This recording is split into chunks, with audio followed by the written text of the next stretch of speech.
ఓం మహాగణపతే నమః. ఫిబ్రవరి 2025 తులారాశి వారి యొక్క ఫలితాలు ఈ మాసంలో ఏ విధంగా ఉన్నాయో చూద్దాము.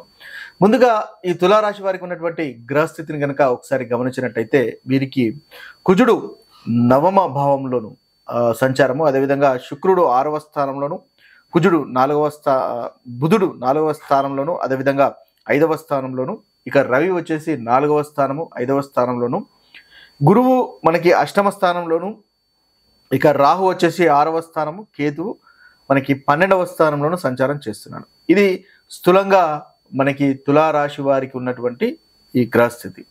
అయితే ఈ గ్రహస్థితిని ఆధారంగా చేసుకొని ఈ మాసంలో వీరికి ఉన్నటువంటి మంచి ఫలితాలు, అదేవిధంగా ఏ ఏ విషయాల్లో జాగ్రత్త పడాలో ఆ విషయాలు మనము చూద్దాం. ముందుగా ఈ రాశి వారికి ఉన్నటువంటి మంచి ఫలితాలు కనుక చూసినట్టయితే రాహు వల్ల చక్కటి ఫలితాలు అనేవి ఈ రాశి వారికి కలుగుతున్నాయి. అయితే అధికంగా ఈ మాసంలో కాస్త అనుకూలంగా లేదు అని చెప్పాలి. ముఖ్యంగా ఒక రాహు తప్ప దాదాపుగా మిగతా గ్రహాల యొక్క సంచారము కాస్త ప్రతికూలంగానే మనకి తులారాశి వారికి ఈ మాసంలో ఉంటుంది అని చెప్పవచ్చు. అయితే గురుగ్రహం యొక్క దృష్టి వల్ల ముఖ్యంగా మనకి 2వ భావంలోను, అదేవిధంగా వీరికి చూసినట్టయితే ద్వాదశ స్థానంలోను, అదేవిధంగా చతుర్థ స్థానంలోను అంటే జనరల్ హ్యాపీనెస్ పైన చూసినట్టయితే గురువు యొక్క దృష్టి ఉండడం వల్ల తులారాశి వారికి మంచి సంతోషం అయితే ఈ మాసంలో ఉంటుంది. తప్పకుండా సంతోషము, ఆనందం అయితే ఉంటుంది. అయితే మిగతా గ్రహాల యొక్క ప్రతికూలమైనటువంటి ఫలితాలు కూడా ఈ మాసంలో తులారాశి వారికి కనిపిస్తున్నాయి. అవి చూసినట్టయితే రాహు వల్ల మొదటిగా అనుకూలమైనటువంటి ఫలితాలు మనం గమనించినట్టయితే వృత్తి విషయంలో చక్కగా ఉంటుంది.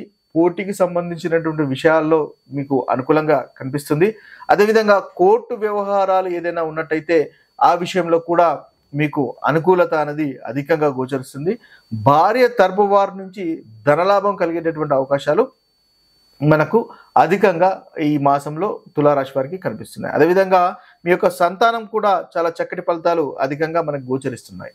ఇవి మీకు ఉన్నటువంటి పాజిటివ్ ఫలితాలుగా చెప్పవచ్చు. అయితే జాగ్రత్త పడవలసినటువంటి ఫలితాలు కనుక మనం ఒకసారి చూసినట్టయితే మీరు వివాహ విషయానికి సంబంధించినటువంటి పనులు కనుక చేస్తున్నట్టయితే కాస్త ఆలస్యం అయ్యేటటువంటి అవకాశాలు కనిపిస్తున్నాయి. ఎందువల్లంటే కుజుడు అంతగా అనుకూలంగా లేడు కాబట్టి ఆ విషయంలో అంటే సప్తమాధిపతి అయినటువంటి కుజుడు, ద్వితీయ సప్తమాధిపతి అయినటువంటి కుజుడు అంతగా అనుకూలంగా లేడు కాబట్టి వివాహ విషయాలు కాస్త ఆలస్యంగా ఆటంకాలు ఉండేటటువంటి అవకాశాలు కనిపిస్తున్నాయి. కాబట్టి దానికి సంబంధించినటువంటి ప్లానింగ్ మీరు ప్రాపర్గా చేసుకోవడం వల్ల ఆటంకాలు కూడా మీరు అధిగమించగలుగుతారు.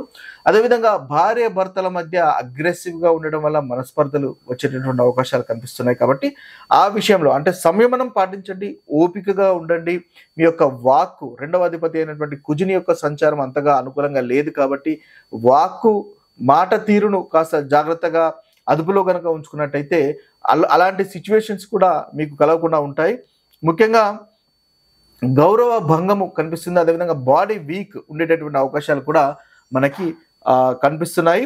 అయితే ఆరోగ్యం కాస్త ఇబ్బంది ఉండేటటువంటి అవకాశాలు కనిపిస్తున్నాయి. ఎందువల్లంటే శుక్రుడు 6వ స్థానంలో సంచారం చేస్తున్నాడు. ఉచ్చ స్థితిలో ఉన్నప్పటికీ 6వ స్థానం యొక్క మనకి సంచారము అంతగా అనుకూలంగా ఉండదు కాబట్టి కాస్త ఆరోగ్య విషయంలో కూడా తులారాశి వారు జాగ్రత్త తీసుకోవాల్సినటువంటి అవసరం ఎంతైనా ఉంటుంది.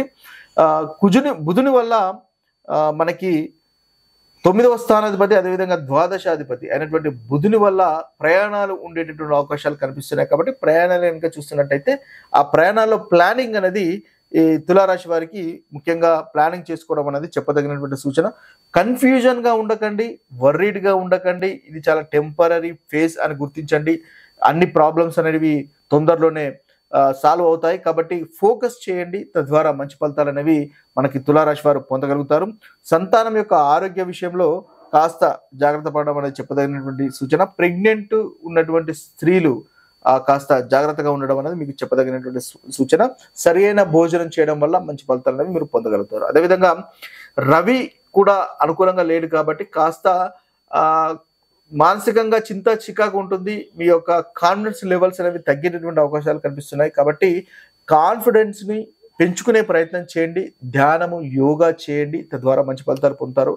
ముఖ్యంగా తులారాశి వారి యొక్క పరిహారాలు కనుక ఈ మాసంలో చూసినట్టయితే ఆదిత్య హృదయాన్ని పఠించండి. తద్వారా లేదా వినండి. తద్వారా మీ యొక్క కాన్ఫిడెన్స్ లెవెల్స్ అనేవి పెరుగుతాయి. మీ వృత్తిలో మీరు అనుకున్నటువంటి పనులు చేయగలుగుతారు.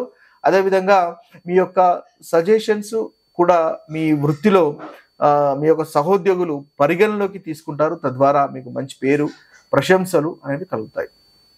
అయితే ముఖ్యంగా మీరు ఈ ఎంత పని రాక్షసులు అయినప్పటికీ మీకంటూ కాస్త సమయాన్ని కేటాయించుకోవాల్సినటువంటి అవసరం ఈ మాసంలో ఎంతైనా ఉంటుంది. మీకు నచ్చినటువంటి పనిని చేయండి, మీ స్నేహితులతో గడపండి, మీ భార్య కానీ భర్తతో కానీ ఏదైనా వీకెండ్ ప్లాన్ చేయండి. తద్వారా ఈ మాసంలో తులారాశి వారు మంచి ఫలితాలను పొందగలుగుతారు. ఇవి స్థూలంగా ఈ మాసంలో తులారాశి వారికి ఉన్నటువంటి రాశి ఫలితాలు. మనము ఈ వీడియోలో శివరాత్రి గురించి తెలుసుకుందాము. శివరాత్రి రోజు 12 రాశుల వారు కానీ 12 లగ్నాల వారు కానీ ఎలాంటి పరిహారాలు చేసుకోవడం వల్ల మంచి ఫలితాలు పొందగలుగుతామో చూద్దాము. ముందుగా మహాశివరాత్రి అంటేనే అది ఒక శుభమైనటువంటి రాత్రి, శివుని యొక్క రాత్రి కాబట్టి చాలా శక్తివంతమైనటువంటి రాత్రి. ఈరోజు మనము శివుణ్ణి పూజిస్తాము, మొత్తం రాత్రి మొత్తము జాగారము అనేది ఉంటాము. అయితే ఏ రోజు ఈ శివరాత్రి వస్తుంది అంటే శివరాత్రి 26వ తేదీ బుధవారం రోజు మనకు మహాశివరాత్రి ఉంటుంది. అయితే ఈ శివరాత్రి రోజు ముఖ్యంగా చతుర్దశి తిథి కృష్ణ పక్షం రోజు వస్తుంది. అయితే ఈ చతుర్దశి తిథి అనేది మనకు ఉదయం 11:08 నుండి మొదలుకొని 8:54 ఉదయం ఫిబ్రవరి 27వ తేదీ వరకు ఈ తిథి అనేది ఉంటుంది. ఇక నిశిత కాల పూజ, ఈ శివరాత్రి రోజు నిశిత కాల పూజ అనేది రాత్రి అంటే శివరాత్రి రోజు 12:04 నుంచి మొదలుకొని 12:53 వరకు ఉంటుంది. మొత్తము 49 నిమిషముల వరకు ఈ నిశిత కాల పూజ అనేది ఉంటుంది.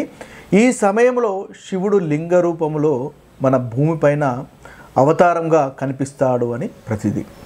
ఇక చూసినట్టయితే ఇక ముఖ్యంగా శివుడు మనం గమనిస్తే శివుని యొక్క తలలో చంద్రుడు ఉంటాడు కాబట్టి చంద్ర రాశిని అదే చూసుకొని అంటే మన చంద్రుని యొక్క రాశిని బట్టి ఏ రాశి వారు ఎలాంటి పరిహారాలు చేసుకోవాలి, ఎప్పుడెప్పుడు పరిహారాలు చేసుకోవాలి ఆ శివరాత్రి రోజు అనేది మనం చూద్దాము. దాని ప్రకారంగా చేసుకున్నట్టయితే అధికమైనటువంటి ఉత్తమమైనటువంటి ఫలితాలు మనకు కలుగుతాయి. శివుని యొక్క కటాక్షాలు మనం పొందవచ్చు.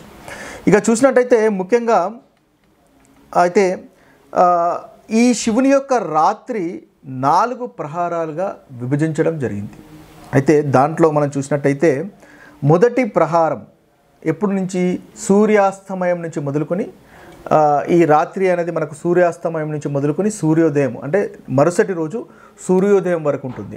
దీన్ని ఈ రాత్రి మొత్తం 12 గంటల యొక్క వ్యవధిని మనము 4 ప్రహారాలుగా విభజించడం జరిగింది. ఒక్కొక్క ప్రహారము దాదాపు 3 గంటల వ్యవధి వరకు ఉంటుంది. అయితే మొదటి ప్రహారం కనుక చూసుకున్నట్టయితే 6:22 రాత్రి నుంచి మొదలుకొని 9:25 వరకు ఉంటుంది. ఇక రెండవ ప్రహారం కనుక చూసుకున్నట్టయితే 9:25 రాత్రి నుంచి మొదలుకొని 12:29 వరకు ఉంటుంది. అంటే ఫిబ్రవరి 27 వస్తుంది అనమాట. అంటే రాత్రి 9:25 నుంచి మొదలుకొని అదే రోజు రాత్రి 12:29 వరకు రెండవ ప్రహారం అనేది ఉంటుంది. ఇక మూడవ ప్రహారము కనుక చూసుకున్నట్టయితే 12:29 నుంచి మొదలుకొని 3:32 ఉదయం వరకు మూడవ ప్రహారం అనేది ఉంటుంది రాత్రి. ఇక నాలుగవ ప్రహారం కనుక చూసుకున్నట్టయితే 3:32 నుంచి మొదలుకొని 6:36 వరకు ఉదయం వరకు ఉంటుంది. అంటే ఈ 4 ప్రహారాలు, ఈ 4 విభజించడం అయినటువంటి 3 గంటల్లో ఏ రాశుల వారు ఎలాంటి పరిహారాలు, ఎలాగా శివుణ్ణి మనం పూజించుకోవాలి, ఏ విధమైనటువంటి మనము చేయడం వల్ల మంచి ఫలితాలు పొందుతామో చూద్దాము. మొదటి ప్రహారం కనుక తీసుకున్నట్టయితే ఏదైతే మనం 6:22 నుంచి మొదలుకొని 9:25 వరకు అనుకుంటున్నామో ఆ ప్రహారము అగ్నితత్వానికి సంబంధించినటువంటి ప్రహారం. కాబట్టి దీంట్లో శివుడు ముఖ్యంగా ఈ 3 గంటల్లో శివుడు ఈశాన్ రూపంలో మనకి దర్శనమిస్తాడు. కాబట్టి ముఖ్యంగా ఏదైతే అగ్నితత్వ రాశులు అయితే ఉన్నాయో మేషరాశి, సింహరాశి, అదేవిధంగా ధనస్సు రాశి. ఈ రాశి వారు ముఖ్యంగా ఈ 3 గంటల వ్యవధిలో అంటే 6 గంటల 22 నిమిషముల నుంచి మొదలుకొని 9 గంటల 25 నిమిషముల వరకు శివలింగాన్ని పాలతో అభిషేకించడం ద్వారా చాలా చక్కటి ఫలితాలు పొందగలుగుతారు. శివుని యొక్క కృపా కటాక్షాలు మీపైన తప్పకుండా ఉంటాయి. అంటే ఈ 3 గంటలు వ్యవధిలో పాలతో కానీ నీటితో కానీ శివలింగాన్ని అభిషేకించడం ద్వారా ఉత్తమమైనటువంటి ఫలితాలు ఈ 3 రాశుల వారు పొందగలుగుతారు.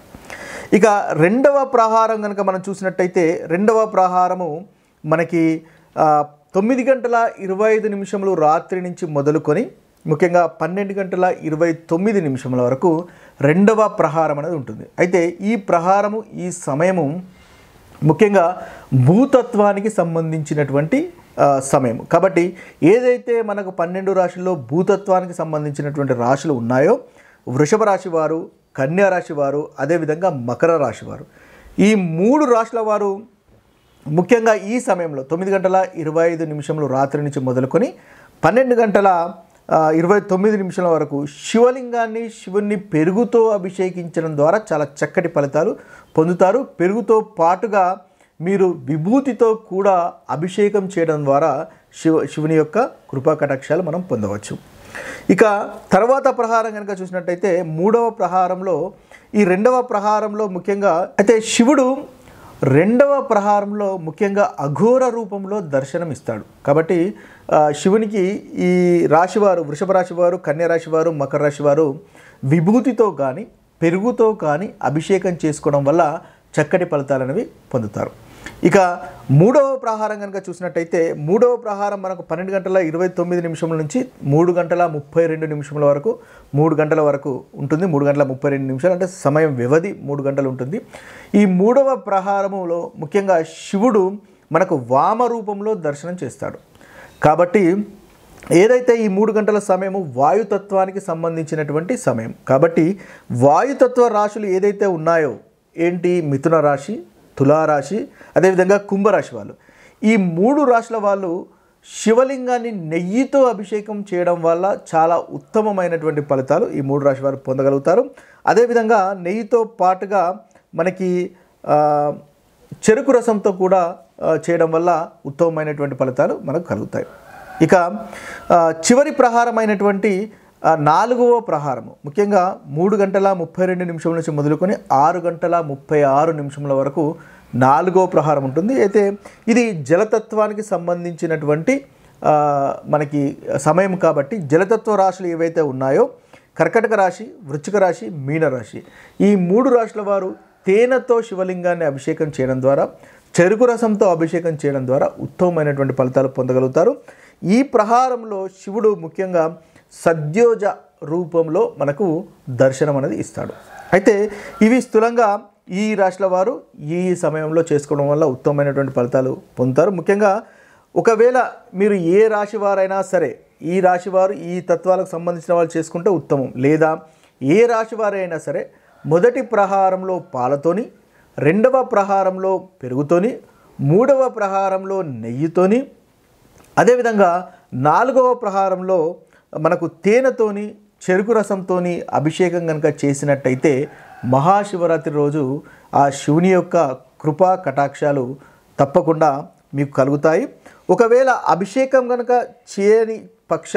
చేయలేనటువంటి పక్షం కనుక మీకు ఉన్నట్టయితే ఓం నమ శివాయ అనేటటువంటి మంత్రాన్ని జపించడం వల్ల ఈ శివరాత్రి రోజు చక్కటి ఫలితాలు పొందుతారు. అదేవిధంగా మహామృత్యుంజయ మంత్రము జపించడం వల్ల కూడా మనకి ఈ శివరాత్రి రోజు ఉత్తమమైనటువంటి ఫలితాలు శివుని యొక్క కృపా కటాక్షాలు తప్పకుండా మన అందరిపైన ఉంటాయి.